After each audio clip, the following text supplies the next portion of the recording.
so concerning moment yesterday with that force update with that Go app thing. I started the drone and that gimbal made that weird sound. It would like, that's kind of like the same thing what happened last time when I had to turn the drone upside down for it to work. Well, I hope this thing didn't mess it up or anything like that. So far, so good though. Although this would be technically the second day flight since that force update. Well, this was kind of interesting. It says Vancouver votes to ban single-use straws, phone cups, and takeout containers. It says here from the city of Vancouver, this evening Vancouver became the first city in the world to approve a comprehensive zero-waste strategic plan. We also adopted the single-use item reduction strategy as an early action to take us closer to zero waste, reduce single use. I would imagine that should be a good thing overall, and this just is a reason why it wouldn't be. Because in terms of things like straws and stuff, I can imagine that being really wasteful.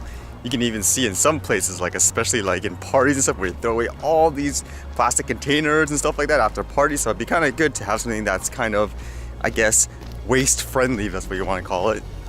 Like for straws, I was reading how there were some companies that make things like a pasta straw. Like I guess that makes it environmentally friendly, but I guess that's kind of good overall. Although it's kind of funny because one person was telling me way back, apparently, with things like plastic bags in grocery stores, they had things like the regular bags, like the paper one, and apparently people were advocating like get rid of the paper bags because they're bad. So now it's kind of reversed. So they're like saying, oh, it's just another one of those things again. I guess in every generation there's something different, right?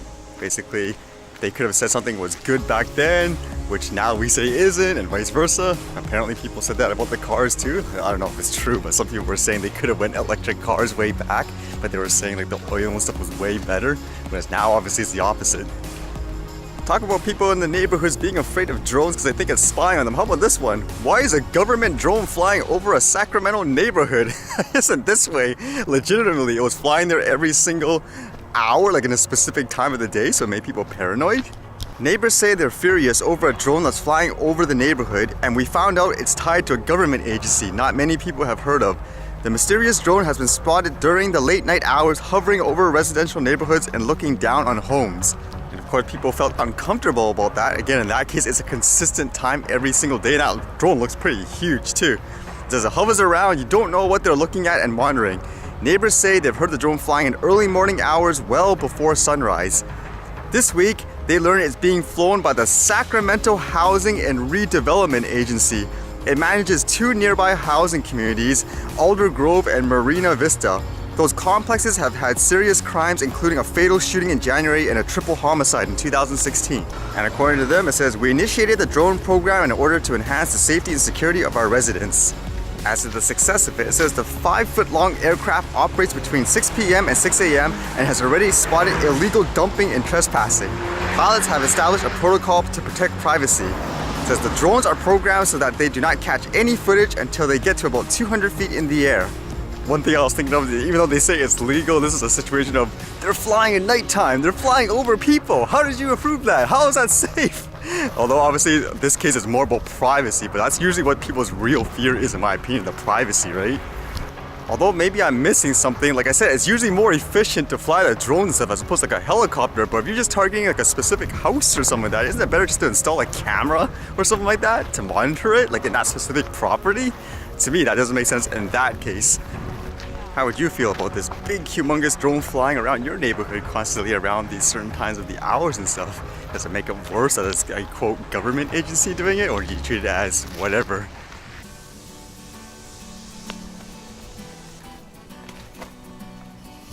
Looks like a lot of new stuff.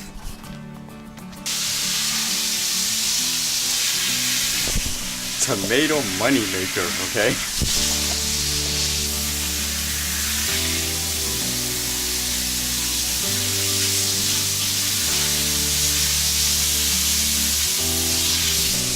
How many different kinds of tomatoes are there?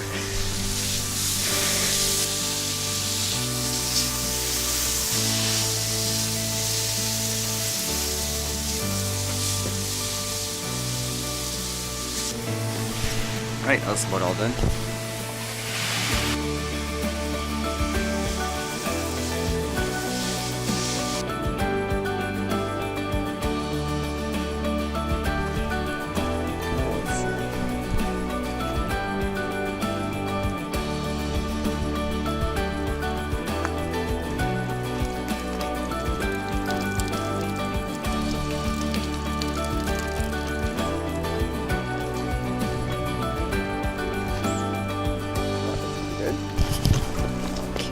which way? We'll go this way.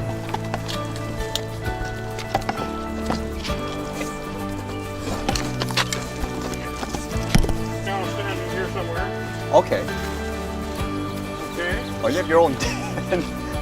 Looks like you can live here if you want. Yeah. Oh, neat. That's a hornet's nest? Yeah. That's so small. Oh, I know. Is it? Okay. It's like a hive. Here. Okay, okay. Here, I'll just plug you in here. Show them where it is, and underneath that flap there. That's it. Look high. Oh. High. Yeah, yeah. Oh, interesting. So we kill the Can you just remove it yourself, or what is it? Is it dangerous? oh yeah. But we there's one there too. It just started, but it's gone now. It's not, Oh, yeah. not alive anymore. Oh, wow. Does it? No, you can see a dead one right there. Oh, yeah, you're right. Okay, yeah. You two are quite a pair. Well, it was another good experience. People saw the drones and stuff like that. They're like, oh, come here. I captured it for those people over there. And funny enough, afterwards he tried to give me money for it. Like, what are you doing? Like, I'm only doing this for fun. He's like, oh, I don't want to do any, like, get people to do things for free. I'm like, no, I'm just doing it for fun. Plus, I couldn't take it anyways, but still. Like, all I cared about, like I said, was just making people happy and stuff like that. Because I know even places like this are not used to, like, tech with the drones and stuff like that, so you might as well share it. I guess I definitely am like the tech guy here, showing them like the drones, the thermal camera. They all get super excited over it. It's nice being able to use tech to make people happy and stuff too, right? And what's this? Another DJI Go app update? Man, these things are scaring me. Stereotypically too, you would think this demographic would be the most afraid of drones and stuff like that, but so far everyone has embraced the tech and everything.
Alright, see you guys later.